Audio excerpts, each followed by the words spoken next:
Vez Jesús en una barca a la otra orilla, se reunió alrededor de él una gran multitud, y él estaba junto al mar.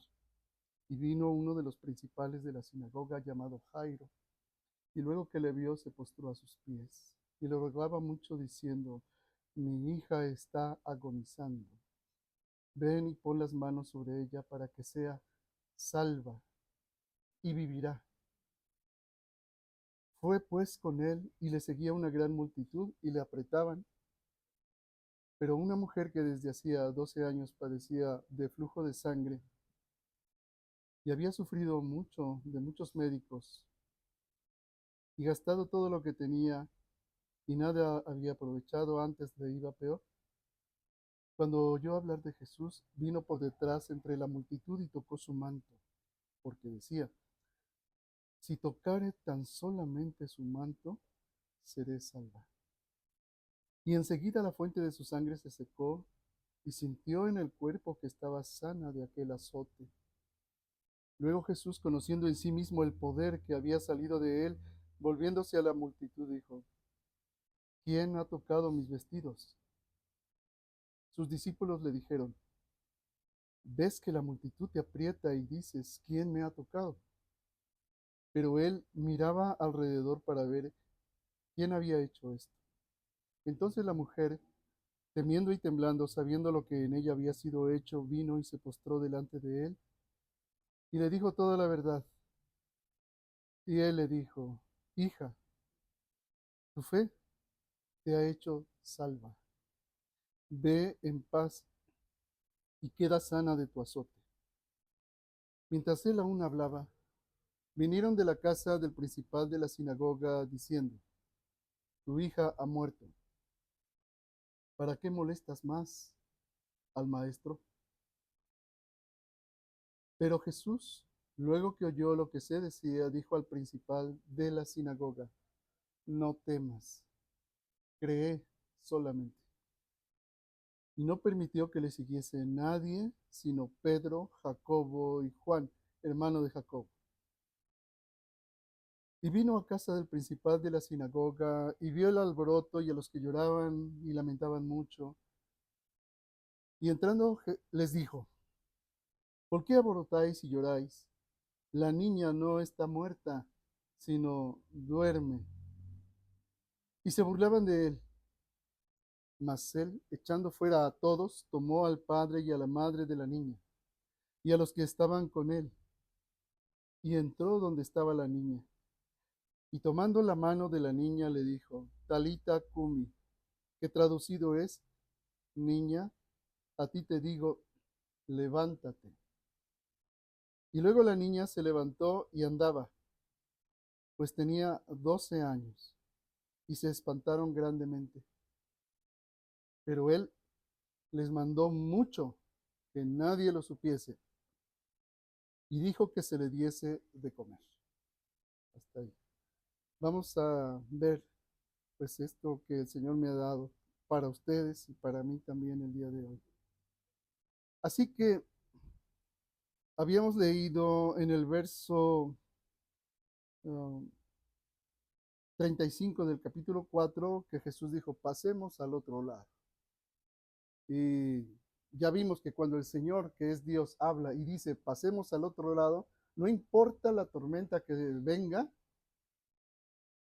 inevitablemente llegarás al otro lado, aunque Satanás se oponga. Inevitablemente.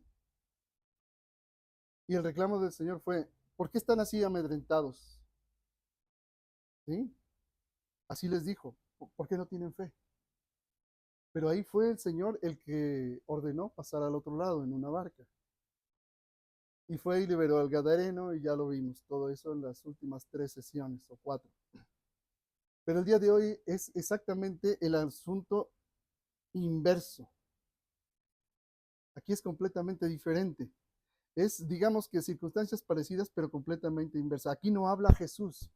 Aquí dice que pasando en una barca a la otra orilla, se reunió alrededor de él una gran multitud. ¿Sí? Es diferente. Dice: y él estaba junto al mar. Aquí no fue Él, el que dijo pasemos al otro lado. Recuerden que los de Gadara le dijeron, le rogaron que se fuera de ahí. ¿Eh? El Señor se va, pasa a la otra orilla. Y entonces vino uno de los principales de la sinagoga. Ah, bueno, aquí lo traducen como uno de los principales, pero es el príncipe de la sinagoga.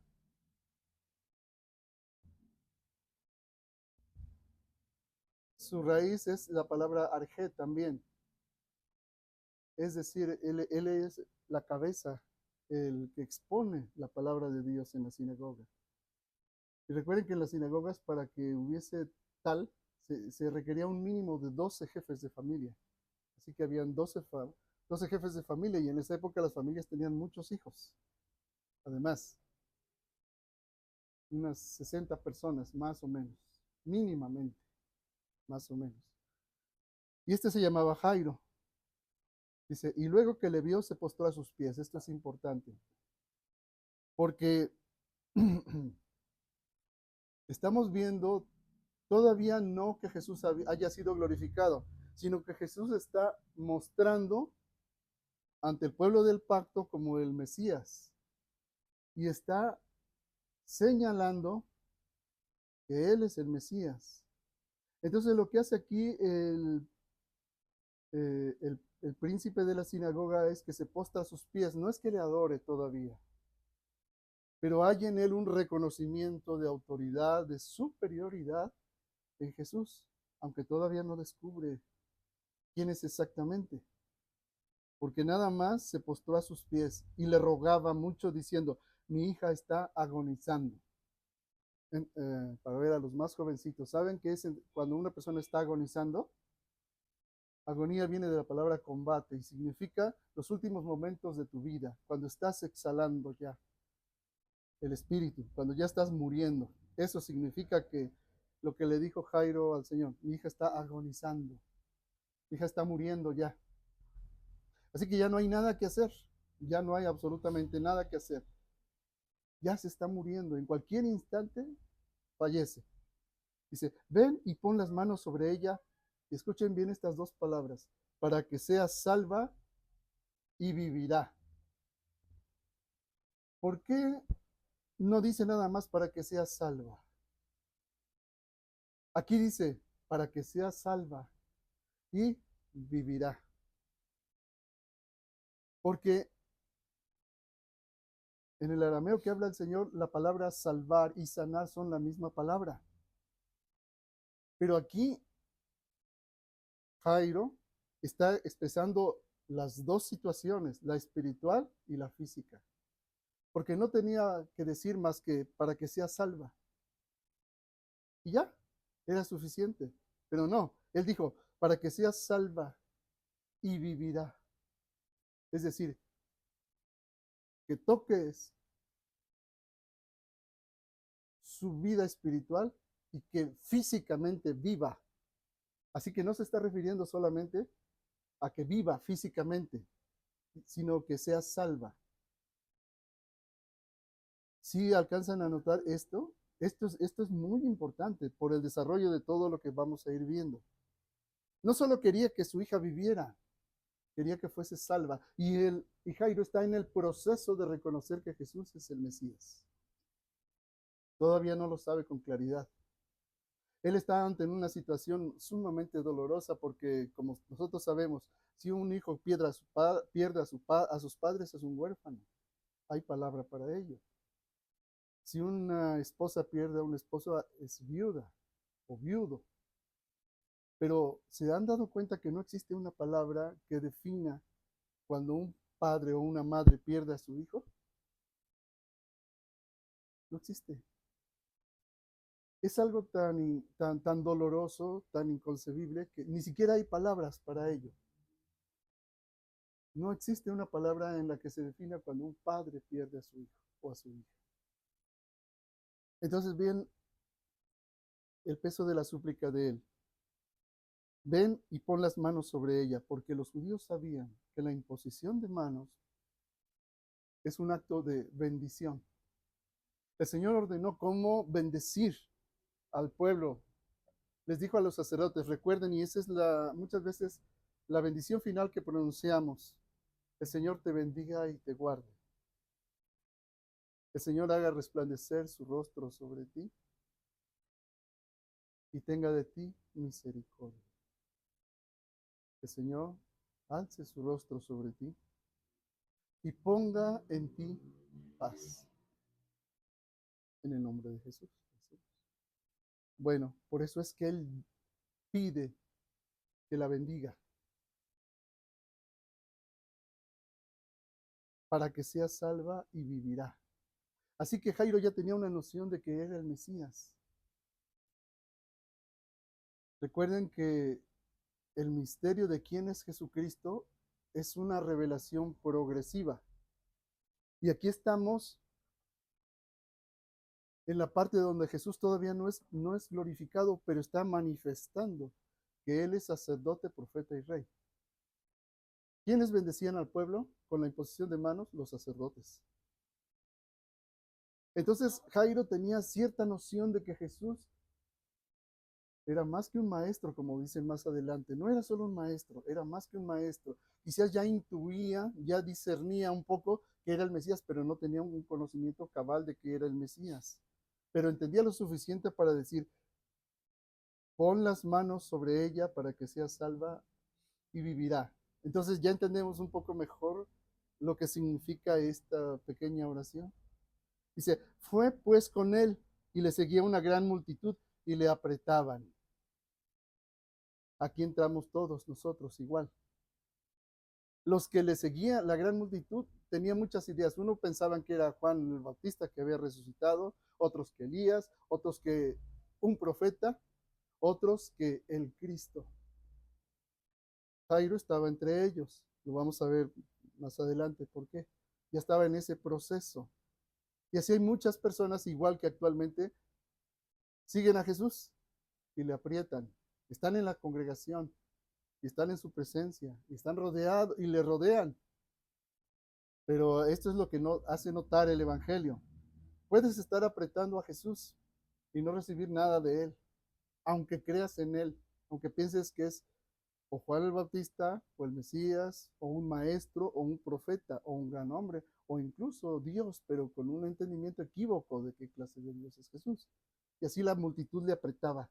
Dice, pero una mujer que desde hacía 12 años padecía flujo de sangre y había sufrido mucho de muchos médicos y gastado todo lo que tenía y nada había aprovechado, antes le iba peor, cuando oyó hablar de Jesús, vino por detrás entre la multitud y tocó su manto.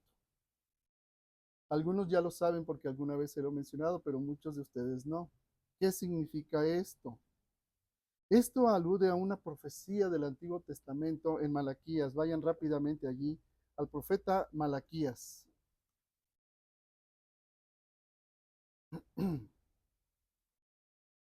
Al capítulo 4.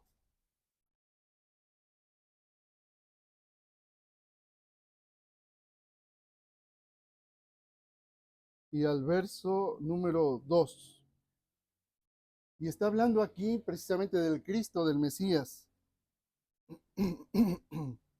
Dice, mas a vosotros los que teméis mi nombre, nacerá el sol de justicia, y en sus alas traerá salvación, y saldréis y saltaréis como becerros de la manada.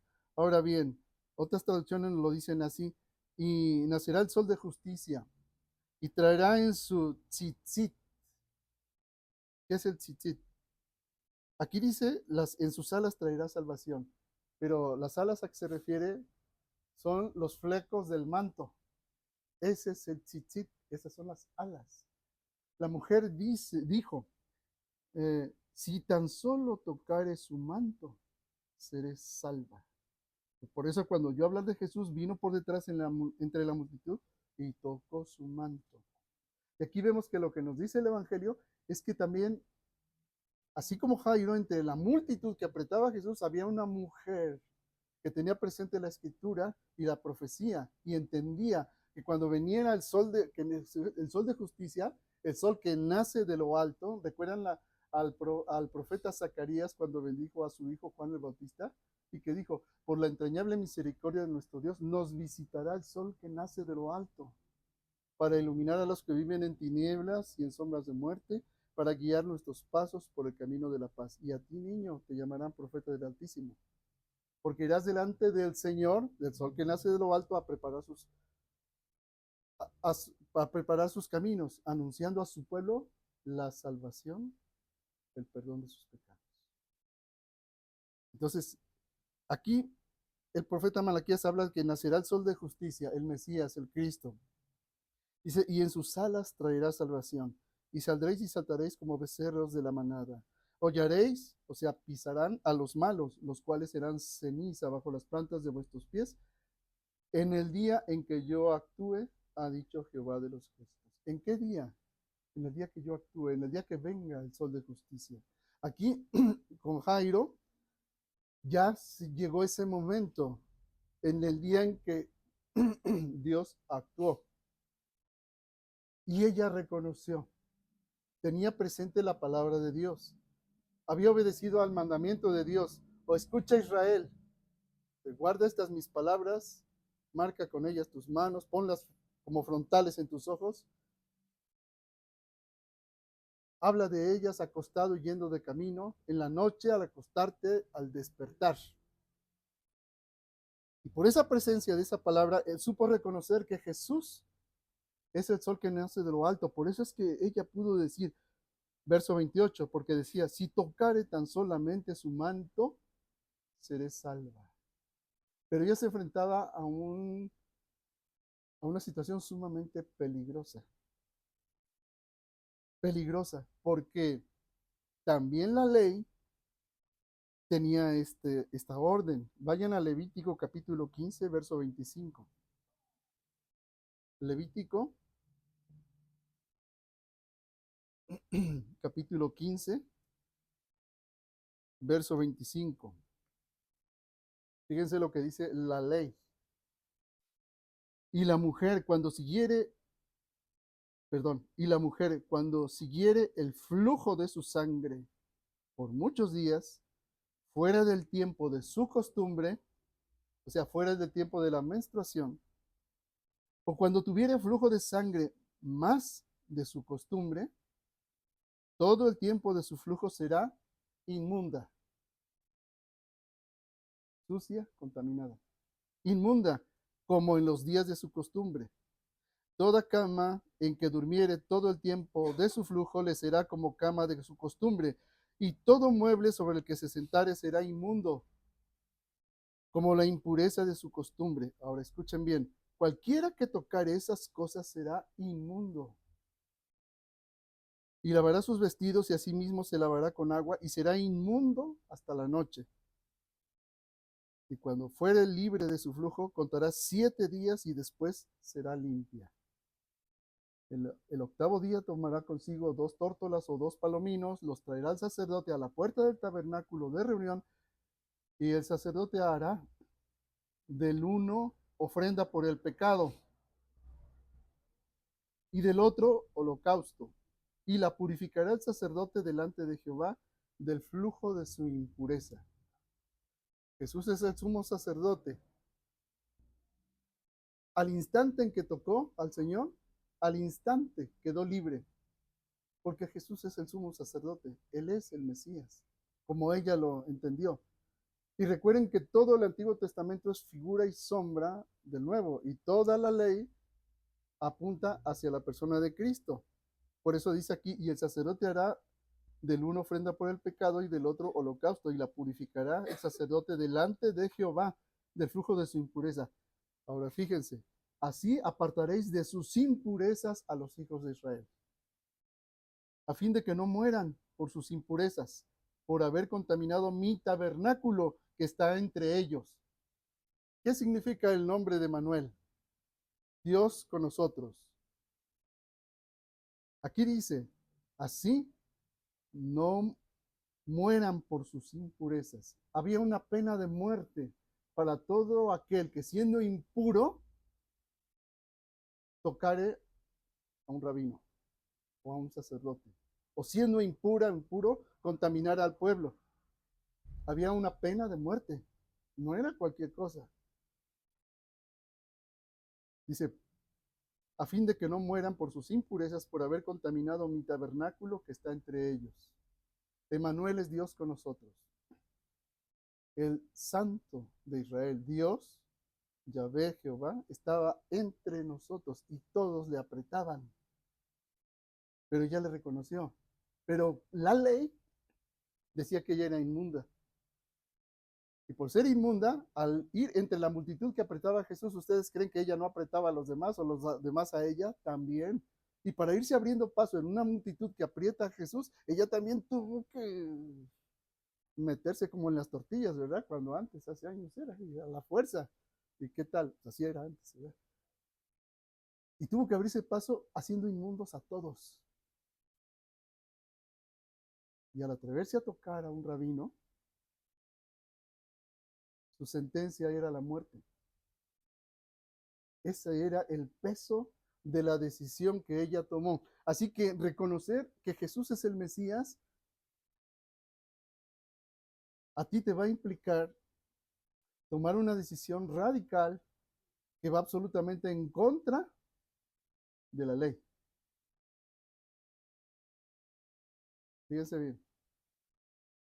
Pero dice aquí, esta es la ley para el que tiene flujo y para el que tiene emisión de semen. Lo mismo era para el varón. Viniendo a ser inmundo a causa de ello.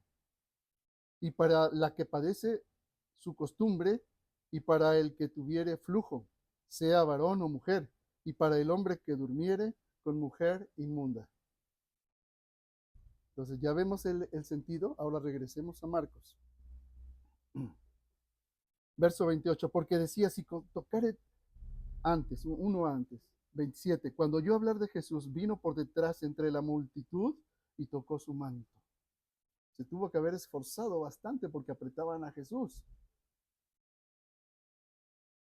Porque decía, si tocare tan solamente su manto, seré salva. Y enseguida la fuente de su sangre se secó y sintió en el cuerpo que estaba sana de aquel azote. El fin de la ley es Cristo. El telos, la finalidad de la ley es Cristo. Y ella entendió de quién hablaba la ley y reconoció en Jesús al Mesías. Por eso dijo eso. Dice, luego Jesús, conociendo en sí mismo el poder que había salido de él, volviéndose a la multitud, dijo, ¿quién ha tocado mis vestidos? Ahora entendemos por qué la pregunta del Señor. ¿Quién ha tocado? Todo. Sus discípulos le dijeron, ¿ves que la multitud te aprieta y dices, ¿quién me ha tocado? Ya se entiende, ¿verdad? Lo que Jesús quería decir. Pero ni aún los discípulos lo entendían. Estamos en la transición de ver quién es Jesús. Él es Dios hecho hombre, es Emanuel, el tabernáculo de Dios entre nosotros, la presencia misma, Dios mismo con nosotros. Dice, pero él miraba alrededor para ver quién había hecho eso. Así es lo mismo en la congregación cristiana. Muchos aprietan al Señor, creen en Él, saben que es el Cristo, el Mesías, pero ¿por qué no reciben el poder? Porque solo le aprietan. No tienen un discernimiento claro de quién es Jesús. Esta mujer sí lo tuvo completamente. Jairo estaba en el proceso y fue afirmado en su entendimiento de quién es el Mesías, porque él, siendo maestro de la sinagoga, el jefe, el que exponía la palabra de Dios, habiendo reconocido, primero postrándose a los pies de Jesús, ahora él también se da cuenta de que no solo es un profeta ni es el maestro, él es el mismo Mesías. Él es el Mesías. Pero eso lo está, yo se los estoy diciendo porque estoy tratando de ubicarme en el contexto de lo que nos está diciendo aquí. Jairo mismo vio y ve lo que Jesús le dijo. Sus discípulos le dijeron, ves que la multitud te aprieta y dices, ¿quién me ha tocado? Pero él miraba alrededor para ver quién había hecho. Entonces la mujer, temiendo y temblando, y ahora ustedes ya entienden por qué estaba temiendo y temblando. Sabía que su sentencia era la muerte. En ese acto, en ese momento. Imagínense todos los que estaban rodeándola.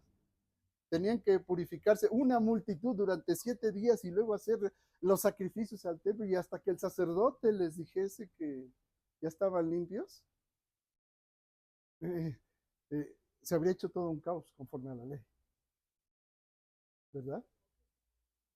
Porque así lo ordenaba la ley, es lo que acabo de leer, es, era la muerte, ¿sí? Así de fuerte era el ritual de purificación, conforme a la ley. Y así se hacía.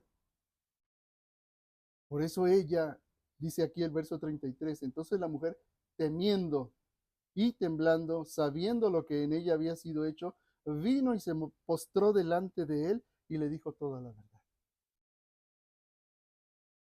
Señor, pues desde hace 12 años gasté todo mi dinero y ahora estoy peor y sé que, seguramente hasta le dijo, y sé las consecuencias, mi muerte. Y él le dijo, hija, tu fe te ha hecho salva. No le dijo tu fe te ha hecho sana. Le dijo más que eso. Te ha hecho salva. Tu fe. ¿Qué es lo que nos salva a nosotros como cristianos? La fe. La fe en Jesús. Igual que ella le reconoció claramente como el Mesías y aquí Jairo también se dio cuenta que él era el Mesías. Por eso le dijo, hija, tu fe te ha hecho salva. Ve en paz, ve en shalom, en la plenitud de la bendición de Dios. Ve en shalom y queda sana de tu azote. ¿Ven cómo distingue la escritura salvo de sano? El Señor Jesús también hizo la distinción, al igual que Jairo le dijo, pon las manos sobre ella para que sea salva y vivirá el espíritu y el cuerpo. Aquí el Señor Jesús hace un milagro que afirma a Jairo para que entienda que es el Mesías, porque sabía el Señor que en la petición de Jairo iba a venir una prueba todavía más difícil adelante, a pesar de que Jesús ya iba con él. Por eso le dijo aquí, al haber hecho el milagro en la mujer, hija, tu fe te ha hecho salva. Habla desde el espíritu de la mujer. Le está reconociendo su fe en él como el Mesías. Dice, y queda sana de tu azote. Los dos aspectos, el espiritual y el físico. Por eso ahora viene la parte más fuerte de la prueba de Jairo. Y por eso hizo el Señor este milagro que lo afirmara. Dice, mientras él aún hablaba, vinieron de la casa del principal de la sinagoga diciendo, tu hija ha muerto. ¿Para qué molestas más? ¿A quién? Al maestro.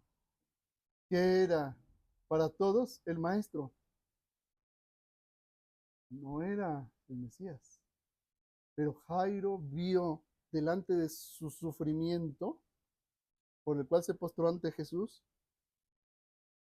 que su fe había sido puesto a prueba.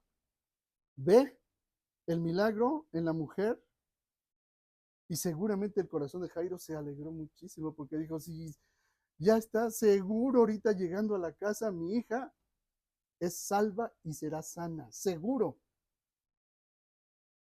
Y luego más adelante, unos instantes le dicen, ¿para qué molestas más al maestro? Tu hija ya ha muerto. Yo creo que hemos estado muchas veces en esa situación. Muchas veces. Porque aquí Jesús no dijo pasemos al otro lado. Aquí más bien es Jesús el que llegó porque lo echaron de otro lado. Y de alguna manera conoces a Jesús. Y le dice, Señor, ven, porque mi hija está muriendo. Cámbialo eso de tu hija por la situación que sea. Está muriendo mi matrimonio, está muriendo mi fe incluso. Y tú ves que Dios hace milagros en otros. Y dice, si lo hizo en ellos, seguramente también en mí. Pero entonces sucede lo que no esperabas. Aquello mismo que le pedías al Señor, ya para qué, ¿para qué le oras a Dios? Esto se acabó. Ya, ¿para qué?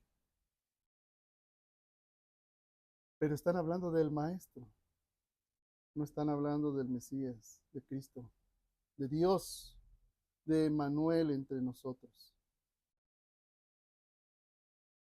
Pero Jesús, luego que oyó lo que se decía, dijo al principal de la sinagoga, no temas, cree solamente. Lo que hoy te dice Dios a ti y a mí, en eso que se está muriendo es, no temas, cree solamente.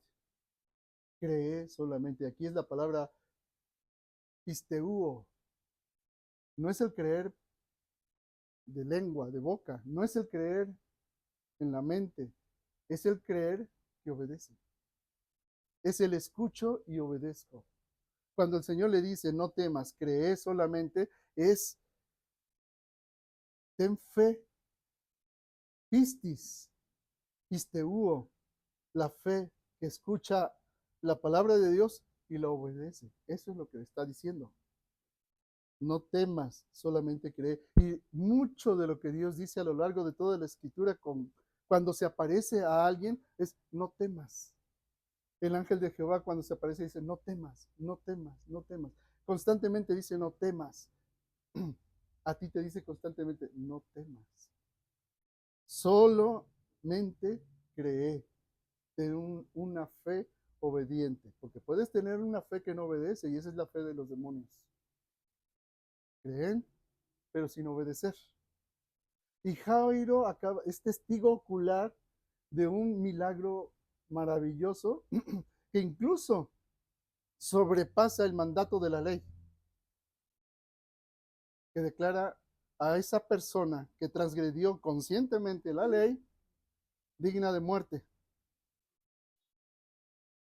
Pero se enfrenta ahora a una situación más difícil, porque sucediendo el milagro, tu hija está muerta, ya no hay nada más que hacer. Es cuando tenemos que ir a la palabra de Dios y confiar en lo que Él ha dicho. No cree, no temas, cree solamente. Obviamente, si crees sin obedecer, no va a suceder nada. Porque cuando oramos por situaciones que ya son hechos consumados, ya no se pueden modificar. Ya estás viviendo las consecuencias de tus decisiones, las consecuencias de tus acciones. Y ya no hay nada que hacer. Si bien físicamente tal vez ya no hay nada que hacer, si obedeces a la fe, el Señor te dice, no temas, se va a solucionar. Porque como oramos hace un rato, si bien en lo físico tal vez el Señor no te da sanidad física, siempre te dará la sanidad del alma, siempre te va a dar la sanidad del corazón, siempre. Es algo que jamás negará. Aquí lo que le está pidiendo a Jairo es eso. En tu corazón, no temas, solamente cree. ¿Por qué le dice cree? Porque si desde el momento en que se postró a sus pies y le dijo, ven a mi casa y pon las manos sobre mi hija para que sea salva y vivirá, y Jesús accedió, significa que no debe dudar, porque Jesús ya accedió a hacerla salva y a que viva. Y en el transcurso de ese sí de Dios, hizo un milagro para afirmarlo en la fe, aunque viniese la prueba más fuerte de que ya para qué tu hija se ha muerto. Pero a él ya le consta que Jesús ya va con él, ya va contigo en tu matrimonio, con tus hijos, en tu propia vida. Pero te viene una prueba más fuerte. ¿Ya para qué? Ya todo esto está acabado. Ya no. Pero si obedeces a la fe, no temas. Inevitablemente así como el Señor antes dijo, pasemos al otro lado y vino una tormenta y se cumplió la voluntad del Señor, así aquí ahora. Aquí fue la iniciativa de un hombre el que le dijo, Señor, ven a mi casa y pon las manos sobre mi hija para que sea salva y vivirá. Y ya el Señor va contigo, pero viene una prueba más fuerte. Pero entonces dicen, ¿ya para qué molestas? El Señor le dice, no temas, solamente cree. Y viene lo más importante, y no permitió que le siguiese nadie, sino Pedro, Jacobo y Juan, hermano de Jacobo, o Pedro, Santiago y Juan. Ujú. Aquí hay algo que nos enseña claro la palabra de Dios. Cuando estás ya así y todos te dicen ya para qué eres cristiano, para qué oras, para qué, ¿qué tienes que hacer? ¿Qué hace Jesús? No permite que le siguiese nadie más que sus íntimos. Recuerden que estaba rodeado de discípulos, pero ¿quiénes eran Pedro, Santiago y Juan? Sus íntimos. Los íntimos, 3 de los 12. Así que a los demás, aunque sean discípulos, les dijo, y a sus demás apóstoles a un lado. Espérense, ustedes todavía no están maduros para esto. Déjenme que siga trabajando con los que sí tienen fe, con los que obedecen a la fe. Por eso no permite que le siga nadie más. ¿Se dan cuenta que también por qué no somos muchos en la congregación? El Señor mismo también no permite que le sigan más de los que creen que Jesús solamente es un maestro o un Dios tipo Santa Claus o Reyes Magos que cumple deseos. No, no permite que nadie le siga más, sino Pedro, Santiago y Juan, es decir, sus íntimos. Y vino a la casa del principal de la sinagoga y vio el alboroto y a los que lloraban y lamentaban mucho, porque todavía, aún antes de que recibas ese favor de Dios, todavía, a pesar de que el Señor los hace a un lado a los que no obedecen, habrá dentro de tu problema muchos que estarán lamentándose por lo que está sucediendo. Y dice, ya no hay remedio, ya no hay nada que hacer, ya, ya. Y entrando Jesús le dijo, ¿por qué alborotan y lloran? La niña no está muerta, sino duerme. Y es lo mismo en la iglesia. A pesar de que sean los íntimos del Señor los que ya están en la iglesia, pues ya para qué, ya se acabó este matrimonio, ya se acabó este hijo, esta hija, ya se acabó esta congregación. Pero el Señor vuelve a decir, ¿por qué lamentan y lloran? La niña, o sea, con tu matrimonio, tu hijo, la congregación, no está muerta, sino duerme, duerme. Y se burlaban de él. Los mismos íntimos de la congregación se burlan de Jesús. No, ¿qué está diciendo el pastor? No, quién sabe. Pues, quizás ahorita igual. Eso fue entonces. Ahorita las cosas son distintas. Lo mismo. Se burlaban de él. Dice, mas él echando fuera a todos, fíjense, él echando fuera a todos, tomó al padre y a la madre de la niña y a los que estaban con él. Pedro, Santiago, Juan, el papá y la mamá. Los del problema, a los que les pidió tener fe, empezando por Jairo, y sus íntimos, nada más. Y entró donde estaba la niña muerta, que no estaba muerta, dormía. Y tomando de la mano a la niña le dijo, Talita Kumi, que traducido es, bueno, Talita Kumi es arameo, no es hebreo, es arameo, la lengua del Señor Jesús, que traducido es, niña, a ti te digo, levántate.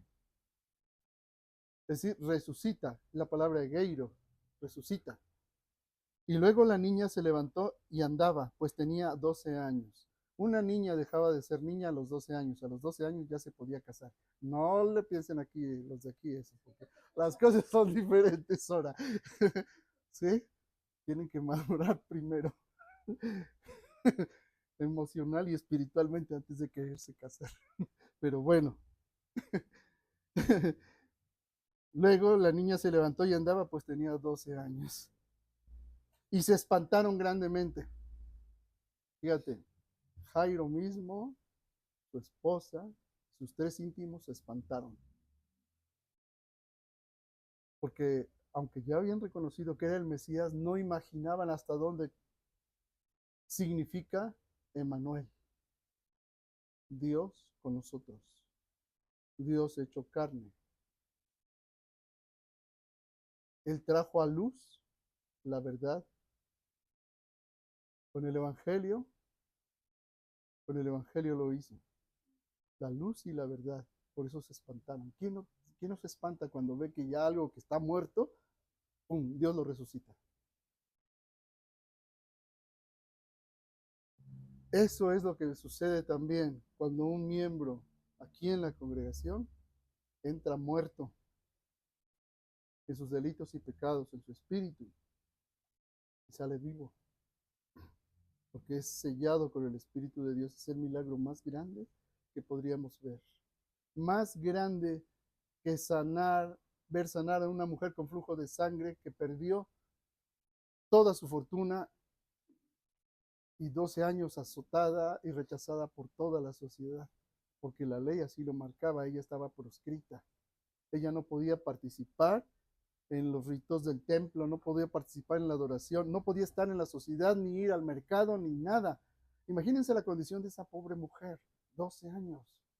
No era nada más que tuviera el flujo de sangre, tenía que estar apartada completamente de la sociedad. Completamente. ¿Te imaginas estar tú aislado? Digamos, lepra, tienes lepra, tienes que estar en un leprosario y no puedes salir de ahí. Más o menos así.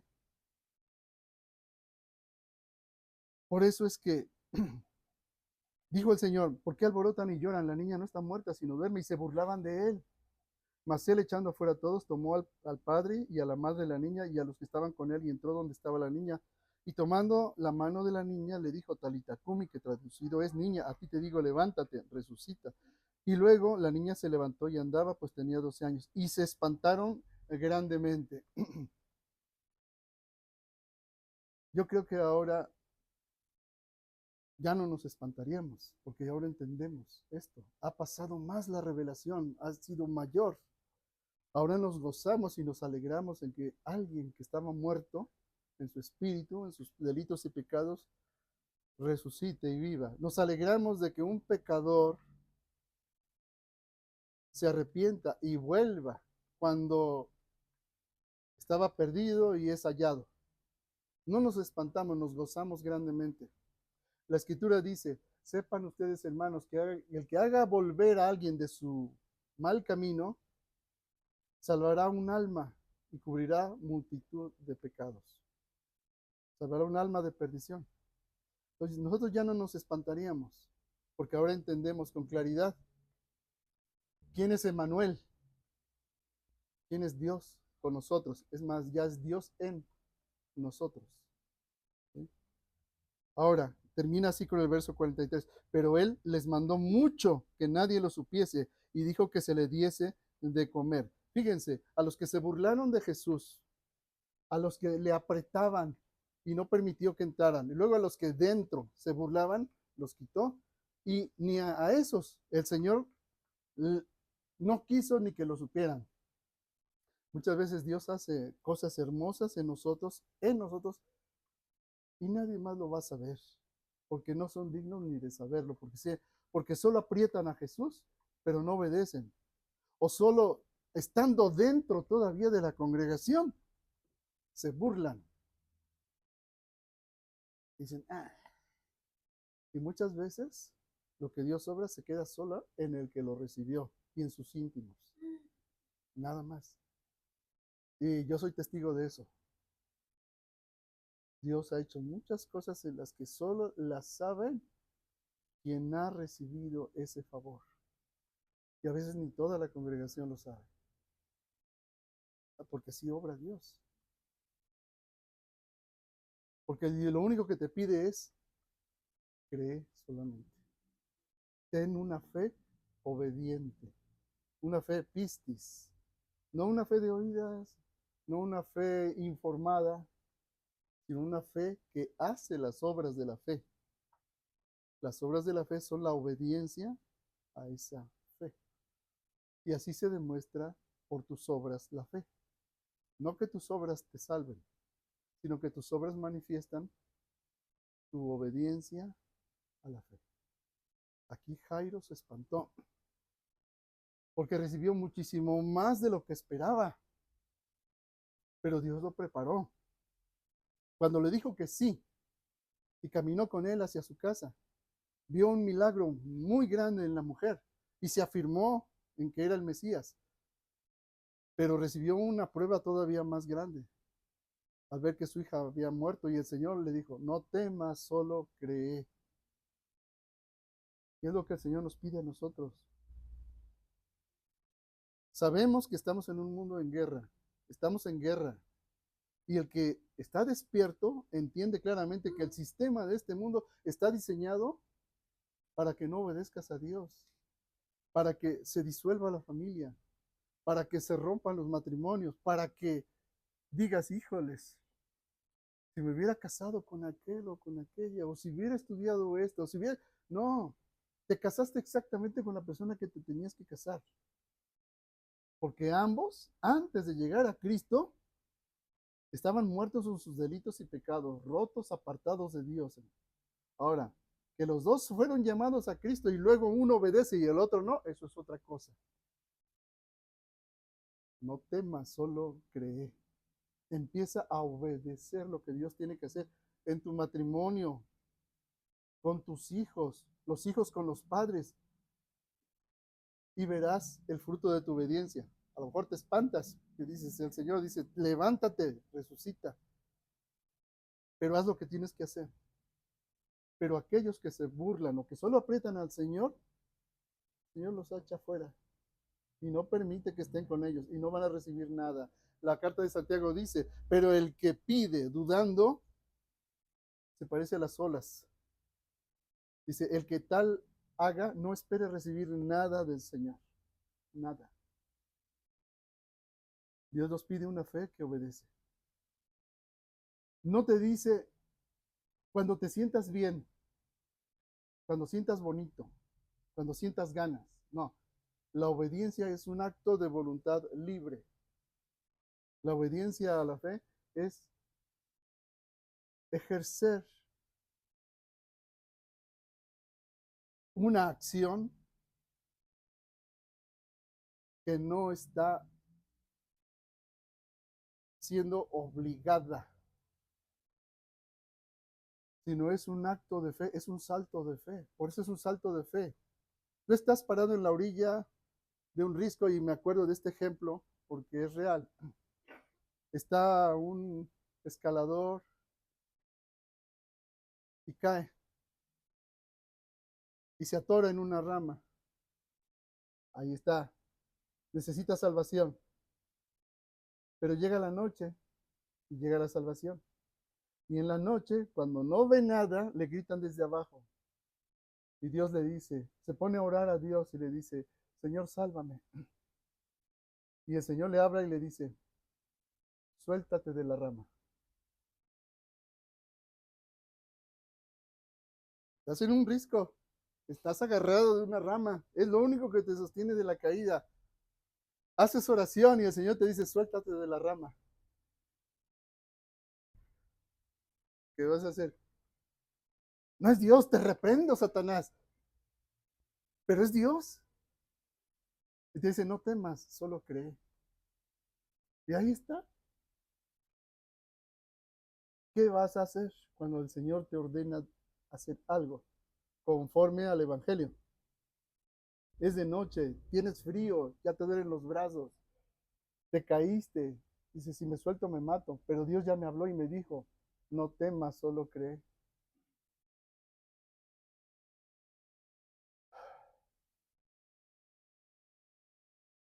Y se suelta. Porque abajo ya estaba la salvación, porque ni estaba tan alto. Y lo único que pasó es que recibió un poquito, el trancacito nomás de caer, porque realmente de todo lo que cayó en la noche, Dios lo salvó desde antes, como Jairo, cuando empezó a caminar con él. Ven para que mi hija sea salva y sea sana. Este es el trayecto de cuando se cayó, en el risco en la noche, ¡pum! Se cayó, está en peligro. Señor, sálvame. Y el Señor le dice, no temas, solo que suéltate. Se suelta y era poco más de 1 metro de caída. Cae y está bien. Así nos pasa. Así nos pasa muchas veces. No temas, solo cree. Y yo sé que a veces es muy difícil creer, porque no tenemos a Jesús físicamente aquí, diciendo, no, pues si estuviera físicamente el Señor y diciéndomele, sí le creo. Bueno, Jairo le creyó, estaba físicamente presente, vio el milagro, pero le dijeron algo peor, más de lo que él esperaba. Pues no está el Señor físicamente, pero está entre nosotros por su espíritu y te dice, no temas, solo cree. Y veremos las obras de Dios. No temas, solo cree, obedece a la fe. Amén. Pues esta es la reflexión de hoy, hermano.